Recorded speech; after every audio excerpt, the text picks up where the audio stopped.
Halo, selamat pagi sahabat wanita dimanapun kalian berada dan juga selamat sore buat sahabat wanita yang mungkin sekarang berada di Indonesia dan sekitarnya. Semoga IG Live kali ini bisa menemani kalian saat ngabuburit bagi yang lagi menjalankan ibadah puasa.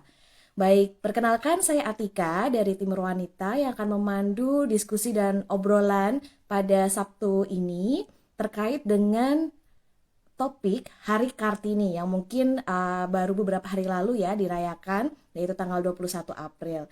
Nah, kali ini Wanita akan mengundang sosok wanita luar biasa yaitu Ibu Desi Rutten, PhD Versa, yang saat ini tinggal di Belanda. Beliau adalah akademisi dan juga pebisnis dan sudah lebih dari 2 dekade malang melintang di dunia kewirausahaan.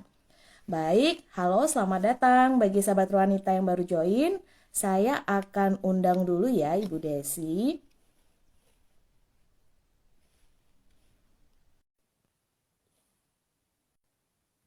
Baik, nah ini mungkin sahabat wanita bisa tuliskan di kolom komentar tahun ini gimana sih sahabat wanita merayakan Hari Kartini ya. Nah, sudah bergabung dengan kita semua ini ada Ibu Desi Rutten, PhD Versa. Halo Ibu Desi.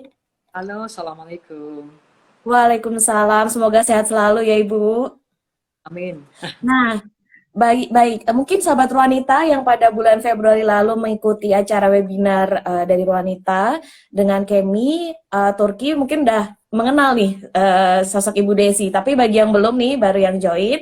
Jadi izinkan saya Atika, Ibu Desi perkenalkan sedikit ya tentang Ibu Desi. Jadi Ibu Desi Rutten PhD Versa ini adalah seorang akademisi, seorang pebisnis juga dan karirnya itu sudah panjang nih, lebih dari 2 dekade ya Ibu udah di dunia internasional, tidak hanya di Belanda tapi juga di Inggris dan juga di beberapa negara ASEAN.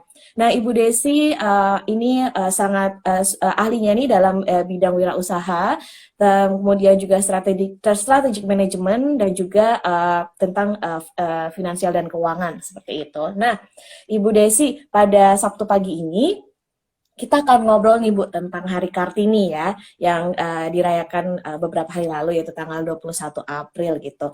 Nah, ini saya akan ngajak agak nostalgia jauh banget nih Bu. Dulu pada saat saya kecil peringatan Hari Kartini di sekolah itu pasti ada kaitannya sangat erat dengan budaya gitu ya. Jadi kita apa saya dan teman-teman saya itu memakai baju daerah, baju adat daerah, lalu kemudian ada lomba-lomba macam-macam lah tentang kebudayaan gitu. Nah, pada saat Ibu Desi masih di Indonesia dulu, itu bagaimana sih pandangan Ibu atau apa ya yang terlintas di pikiran Ibu Desi saat perayaan Hari Kartini gitu? Pastinya dominansi peran itu lebih banyak didominasi oleh wanita, misalnya kayak lomba, kemudian baju. Karena kan khususnya untuk kebaya ya, karena kita para gadis waktu itu anak-anak kecil yang perempuan, pokoknya harus pakai kebaya atau baju daerah, tapi yang bagus gitu. Oke, nah mungkin agak ini kita beranjak ke agak lebih apa ya ke sini lagi gitu. Nah, kita kan Hari Kartini ini sebenarnya adalah hari yang ditujukan untuk memperingati jasa-jasa para pahlawan perempuan. Tidak hanya Kartini, tapi banyak Tuh. para pahlawan perempuan Indonesia yang kemudian membantu perempuan-perempuan Indonesia saat ini bisa seperti sekarang. Nah, sosok pahlawan perempuan seperti apa sih yang waktu itu saat Ibu Desi masih di Indonesia itu yang terbayang, yang terlintas itu siapa atau mungkin tidak spesifik seseorang tapi mungkin seperti apa gitu bayangan sosok pahlawan perempuan. Kalau saya pribadi sampai sekarang itu sosok almarhumah ibu saya yang meninggal 8 bulan yang lalu. Dari beliau, saya belajar nilai-nilai kewanitaan, mulai dari sopan santun, tata tertib, kemudian gimana ya, belajar bukan hanya menjadi profesional, tapi juga menjadi nantinya ibu rumah tangga yang bagus gitu ya. Jadi mulai dari pekerjaan rumah, kerapian, kemudian kasih sayang, kemudian tepat waktu, masak. Jadi beliau yang memberikan semua pelajaran itu dan itu semua saya bawa saat saya pindah ke luar negeri. karena saya pertama hidup sendiri. Jadinya kita harus mandiri, tetapi kita tetap mempunyai budi pekerti, tetap mempunyai nilai-nilai luhur wanita Indonesia. Oke, nilai-nilai luhur ya yang dijunjung pada saat Ibu Desi kemudian merantau ke luar negeri gitu. Ya, Dan alhamdulillahnya ini terlihat ya Ibu Desi dengan kiprah Ibu Desi yang semakin terus sukses seperti itu. Nah, pada saat pindah ke luar negeri nih Ibu Desi kan tidak hanya ke satu negara saja tapi berbagai negara gitu. Nah, ada pengalaman apa gitu mungkin yang kemudian menambah uh, menambah perspektif Ibu Desi terkait dengan sosok pahlawan perempuan gitu. Mungkin tidak hanya sosok pahlawan perempuan Indonesia, tapi mungkin yang lebih internasional atau mungkin ada budaya-budaya yang kemudian oh ternyata walaupun di beda negara sosok perempuan yang kemudian bisa kita contoh gitu ternyata ada nilai-nilai atau mungkin karakteristik yang mirip seperti itu. hmm. Uh, ya kalau di ASEAN sendiri kurang lebih sama ya. Jadi saya tidak bisa terlalu membedakan antara Indonesia dengan negara rumpun Melayu yang lain karena kita toh mempunyai budaya yang sama. Tapi yang saya rasa itu pada saat saya pindah ke Inggris, karena itu merupakan tolak ukur perubahan yang menyeluruh dalam hidup saya sebagai seorang wanita, gitu ya. Untungnya Inggris itu secara kurang lebih memiliki budaya yang sama dengan budaya Jawa, sehingga Menarik. sopan santun, kemudian dalam itikat berbahasa, dalam itikat berperilaku, sehingga saya merasa klop, merasa cocok gitu. Sehingga hanya dirubah konteksnya aja, tetapi untuk yang lain-lain nilai kedisiplinan, terutama yang sopan santun dan British diplomasi itu sangat sangat melekat ke saya.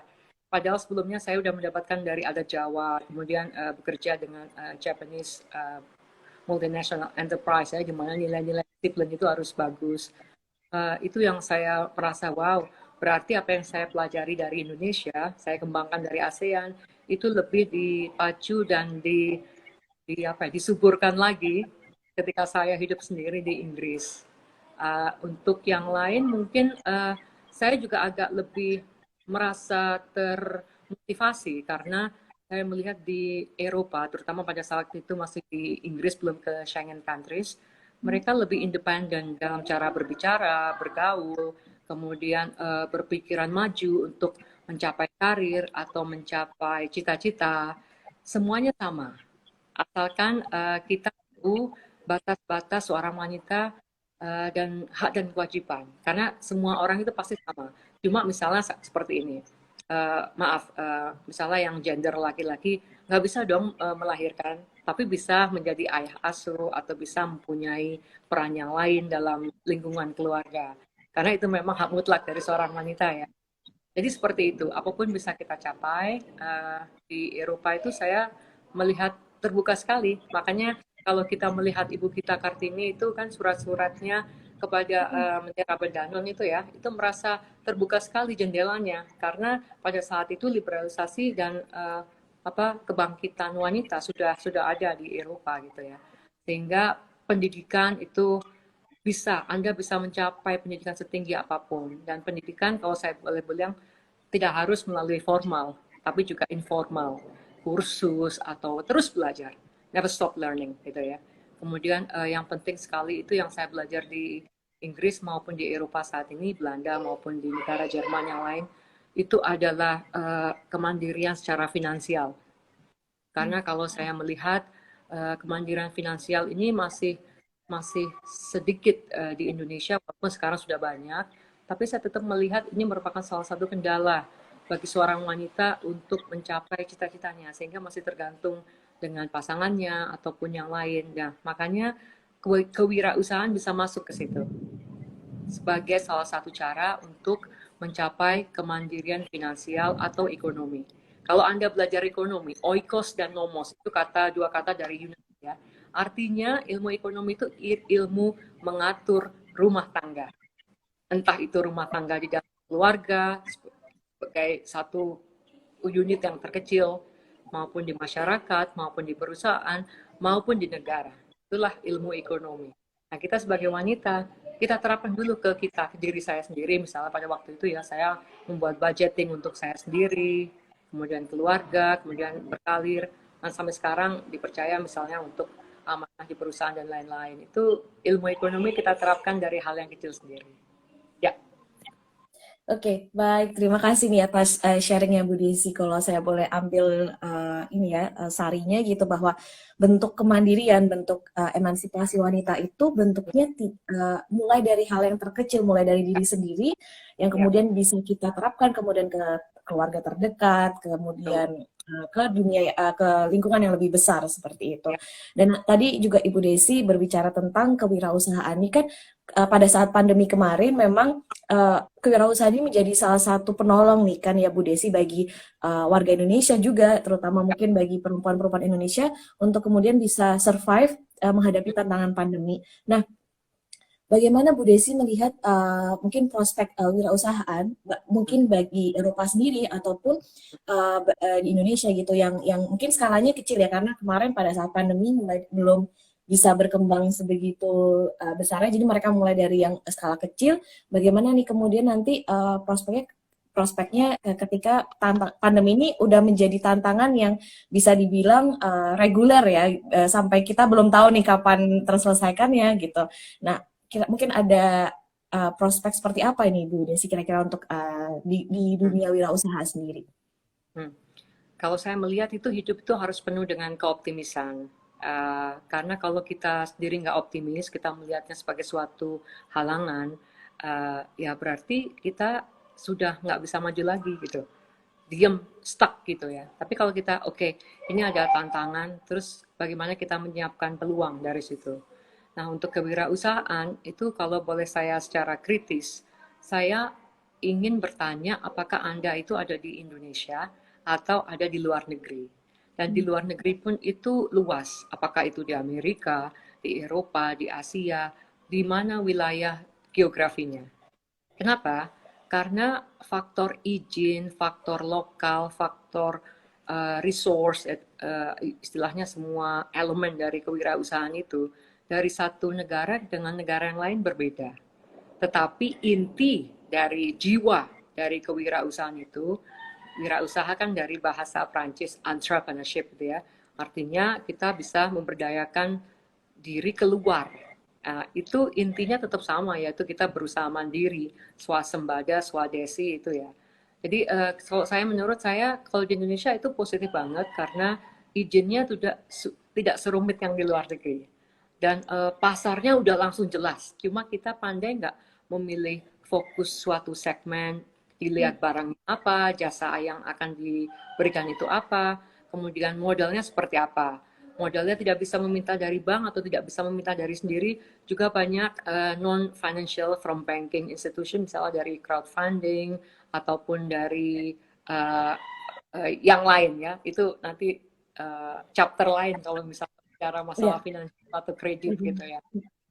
Jadi ada peluang, tergantung kita bisa membuat pemetaan nggak, resource yang kita punya apa, skillnya seperti apa, izinnya seperti apa, marketingnya seperti apa, ada nggak produk market untuk barang ini, idealnya seperti itu. Intinya tetap positif, karena dulu misalnya di Eropa ada Spanish flu ya, tahun-tahun awal-awal 800-an atau 1000, awal-awal 1900. Tapi mereka ternyata bisa melampaui. Bahkan di Eropa sekarang COVID atau pandemi itu sudah dianggap sebagai flu biasa. Jadi mereka bilang, hey sekarang kita sudah kembali seperti semula. Kemudian kita melihat 2 tahun terakhir selama pandemi ini seperti suatu histori. Ternyata bisa ya kita ya, terutama apa? Kemampuan digital skill. Itu yang di-push, yang sangat didorong. Karena dulu itu nanti aja kita nggak usah switch our business into a digital stuff. Tapi akhirnya pandemi hadir, jadi mau nggak mau push faktornya dipercepat. Itu berkaitan juga dengan revolusi industri 4.0 ya yang sekarang didengungkan. Jadi setiap masa ada tantangannya, setiap waktu ada pilihannya. Tetapi pemainnya tetap sama, manusia. Dan saya yakin setiap individu itu mempunyai talent dari Tuhan Yang Maha Kuasa, diberikan talent yang sangat spesifik dan satu orang itu tidak akan sama. Kalau Anda percaya di dalam agama gitu ya, setiap orang itu pasti ada rezekinya masing-masing. Satu mau meniru nggak akan bisa karena sudah ada porsinya masing-masing. Cuma kita yang bisa mengasah apa enggak, apa sih kemampuan saya ya sebelum wirausaha dilakukan itu, kita melihat saya sukanya seperti ini. Mungkin hobi dulu ya. Saya sukanya hobinya menjahit. Tapi saya nggak punya ini, nggak punya itu. Mungkin networknya. Tapi saya punya teman-teman loh yang bisa dijadikan klien. Kitanya harus cerdas melihat peluang. Tapi kalau misalnya Anda belum bisa melihat objektivitas diri Anda, nggak ada salahnya minta orang lain untuk mengakses, untuk memberikan komentar. Saya ini maunya seperti ini loh, punya mentor, itu penting.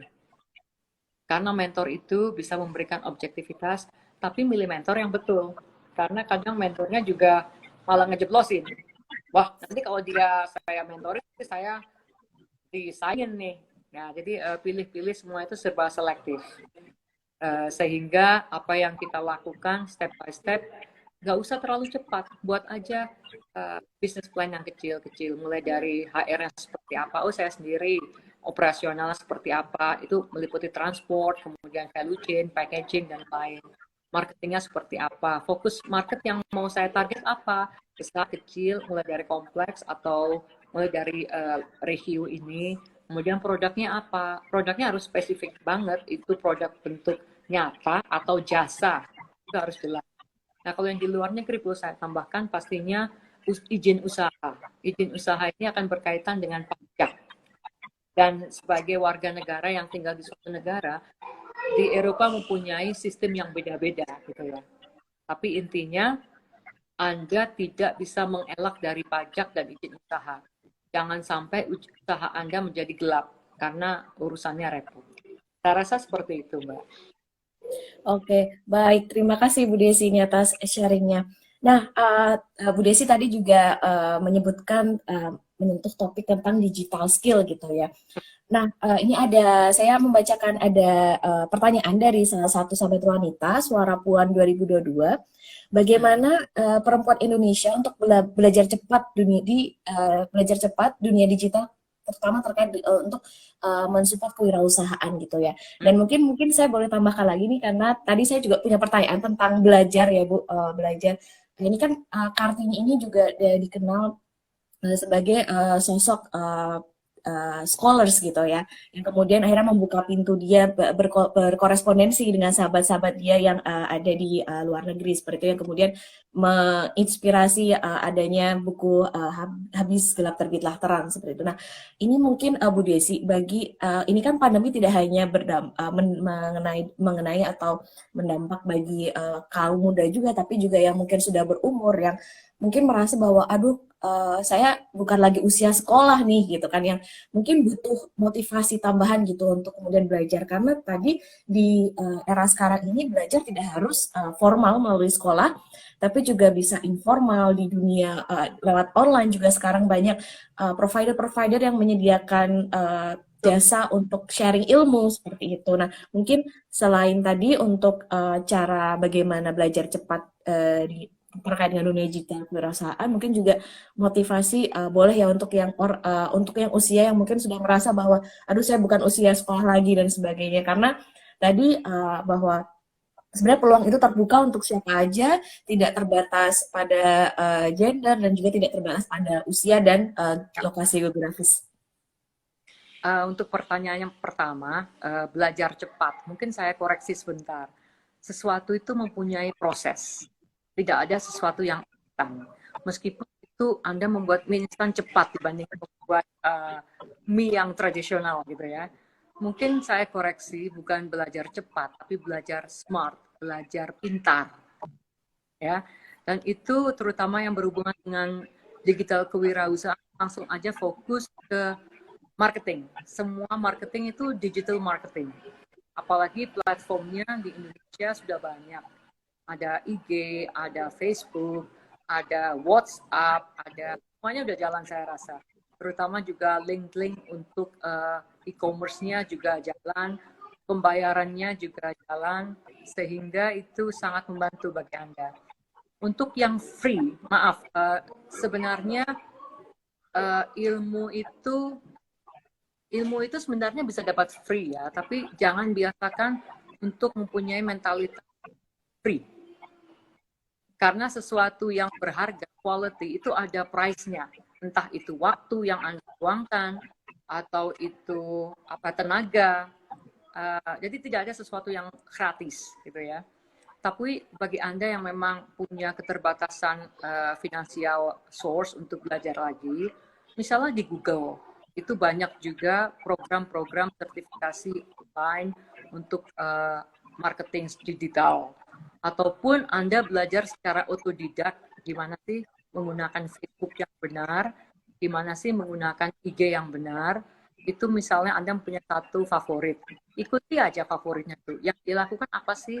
Sehingga akan terbentuk suatu model. Oh, dia itu kalau mau launch produk seperti ini loh. Oh, dia itu kalau mau endorse seperti ini loh. Tapi dikembalikan sesuai dengan budget dan kemampuan Anda. Karena ada proses editing ya. Nah, kalau misalnya belum punya editing, ya udah diedit-edit aja seperti biasa gitu ya. Maksudnya bertahap. Kemudian pertanyaannya apa lagi? Oh ya, never stop learning. Saya, meskipun saya bukan usia muda lagi, tapi saya tidak pernah berhenti belajar. Karena belajarlah sampai ke liang kubur. Ya, belajar itu merupakan ibadah, dan belajar itu merupakan proses yang bagi saya mengasihkan. Misalnya setelah saya mempunyai anak, saya mengalihkan topik belajar saya dari dunia bisnis, wirausaha, atau ekonomi ke pendidikan anak. Bagaimana mengajarkan disiplin, akhlak, karakter kepada anak yang maaf sebentar, Papa, please Pak, saya lagi kebetulan lagi di Indonesia. Oh, Jadi, iya. ya, Okay. jadi ini di rumah Opa, di rumah Eyang. Sebentar ya, kerja dulu ya. Ya. Jadi, Ramai ini mau buka jam-jam mau buka puasa ya ini Bu Desi ya. ya, Ngabuburit. pasar.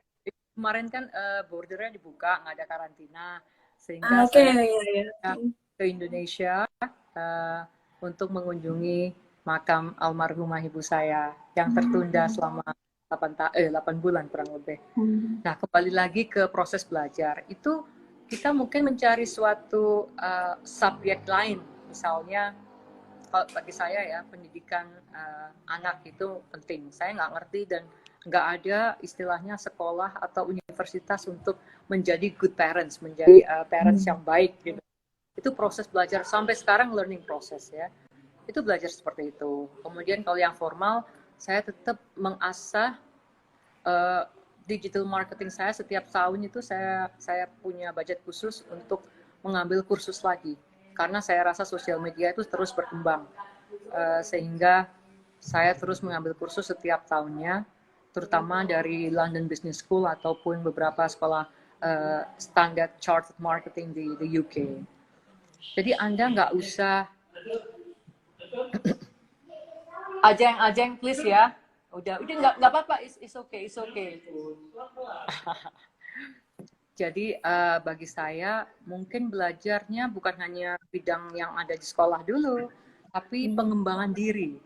Misalnya bagaimana wanita itu bisa public speaking, atau belajar negosiasi bisnis, atau belajar apa ya, tergantung minatnya.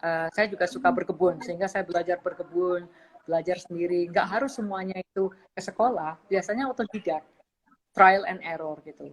Untuk bisnis, skill-skill yang perlu Anda pelajari atau kewirausahaan, misalnya belajar negosiasi, kemudian belajar menentukan pasar, menentukan harga, menentukan customer, dan gimana sih belajar komunikasi, penting itu komunikasi.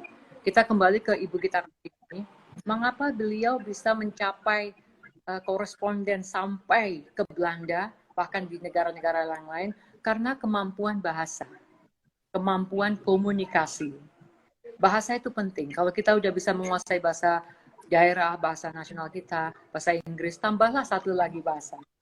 Misalnya sekarang waktu dulu saya pindah ke Belanda, dari Inggris ke Belanda, saya saya harus melampaui beberapa tahapan ujian negara seperti IELTS gitu ya, tapi bahasa Belanda gitu.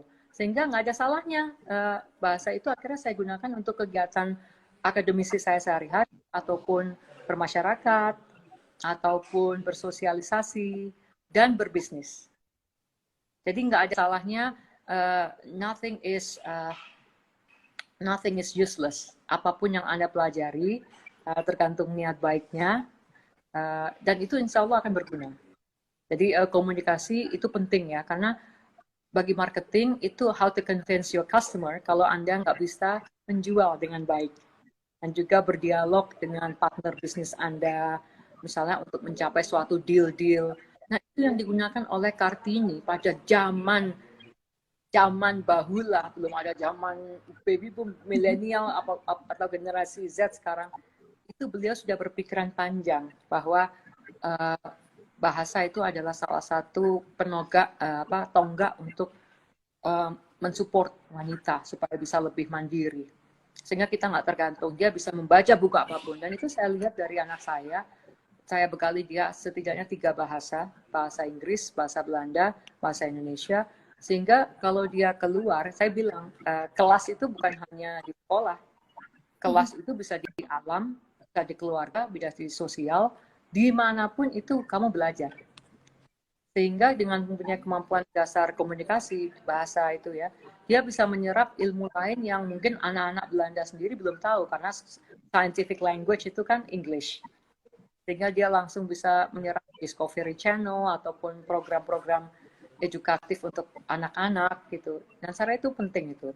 Jadi para ibu, maaf, ini bukan hanya untuk para wirausahawati ya, tapi juga para ibu-ibu atau gadis-gadis, remaja-remaja, dari sekarang kalau bisa memberdayakan kemampuan untuk menjadi parenting.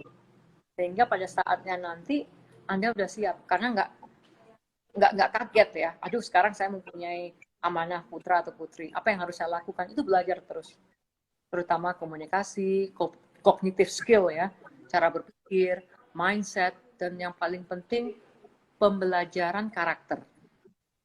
Saya melihat 5 tahun pertama dari seorang anak itu peran ibu sangatlah penting, terutama mengelola emosi. Bila dia tantrum, bila dia mau seperti ini, komunikasi, emosi, empati, motorik skillnya, kognitifnya. Kalau kita nggak tahu itu kita gimana? Panik gitu ya. Padahal bisnis lancar, tapi kembali ke rumah kan harusnya home sweet home, rumahku, surgaku gitu. Nah itu penting. Makanya peran wanita itu sangat kompleks sekali, bukan hanya satu topi, tapi bisa bertopi. Itulah kehebatan seorang wanita menurut saya. Iya, baik. Ini terima kasih ini Bu Desi atas sharingnya lagi. Dan kita sudah masuk ke penghujung diskusi pada Sabtu pagi ini, Bu Desi. Tapi kalau boleh saya agak mengulang sedikit bahwa kita tadi sudah menelusuri dari nostalgia zaman dulu, di mana kita pada saat mungkin kecil gitu, pada saat sekolah masih belum ada pandemi dan sebagainya, kita merayakan atau memaknai Hari Kartini itu sebagai suatu kegiatan budaya gitu ya, untuk mengenal lebih dekat baju adat daerah, lalu kemudian kegiatan-kegiatan lomba yang memang terkait dengan budaya seperti itu. Lalu kemudian kita beranjak ini eranya makin ke sini, di mana orang sudah bisa, ketika sudah lebih bisa mau pindah gitu ya, dari mungkin ke kota lain atau ke pulau lain atau mungkin ke negara lain, di mana kemudian mendapatkan exposure atau inspirasi baru gitu tentang bagaimana makna seorang pahlawan perempuan ataupun kiprah perempuan sendiri, bahwa tidak hanya dalam, tadi kalau saya boleh kutip, tidak hanya satu topi, tapi banyak topi yang dipakai oleh seorang perempuan seperti itu, mulai dari diri sendiri, kemudian keluarga terdekat atau mungkin pasangan, dan kemudian ketika sudah memiliki anak gitu ya, sebagai seorang ibu juga, dan juga di sisi lain sebagai dirinya sendiri, sebagai seorang pebisnis mungkin, atau seorang akademisi, atau profesi lainnya yang kemudian dianut oleh perempuan seperti itu ya. Dan juga di saat pandemi ini memberikan pembelajaran bahwa menunjukkan pentingnya sekarang skill di dunia digital dan ini juga memberikan selain sebuah tantangan tapi juga memberikan peluang untuk kemudian bisa belajar terus tanpa terbatas oleh waktu dan lokasi geografis dan juga ilmu itu bisa didapat tidak hanya dari sekolah tetapi juga kehidupan di sekitarnya bahkan mungkin dari lingkup yang terkecil dari keluarga gitu ya. Setiap hari pasti ada pembelajaran yang mungkin bisa skillnya diterapkan ketika kemudian Ya, menjalankan bisnis atau usahanya seperti itu.